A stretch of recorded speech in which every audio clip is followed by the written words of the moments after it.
নজর রাখবো পরবর্তী সংবাদে। ফের একবার দুর্ঘটনা বিলোনিয়া থেকে উঠে আসলো যার খবর। ইতিমধ্যে মাথার চুল খোয়ালেন ওই মহিলা, নিয়ে যাওয়া হলো জিবি হাসপাতালে। গুরুতর আহত মহিলাকে, জখম হয়ে গুরুতর আহত মহিলার নাম কাজল বৈদ্য, বয়স আনুমানিক 57 বছর। জানা যায় বিলোনিয়ার মতাই শিল কলোনি এলাকার তার বাড়ি।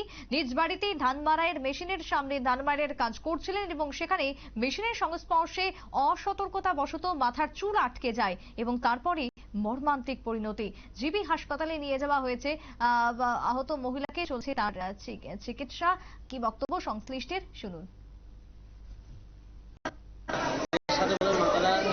মাথার যে চুলটা আছে তখনই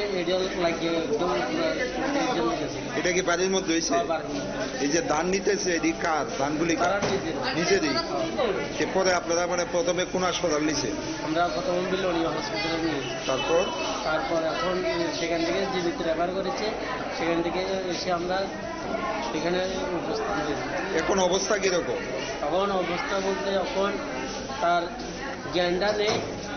এখন বিলোনিয়া থেকে আমাদের এখানে রেফার করার পরে তখন আমরা আপনারা শুনলেন সংশ্লিষ্টের বক্তব্য। দুর্ঘটনা কার্যত পক্ষে ভয়াবহ, যেখানে ধান মাড়াইয়ের মেশিনে চুল আটকে যায়, পরবর্তীতে গোটা চুল কার্যত পক্ষে তার খোয়া যায়। মর্মান্তিক দুর্ঘটনা। জিবি হাসপাতালে চলছে মহিলার চিকিৎসা।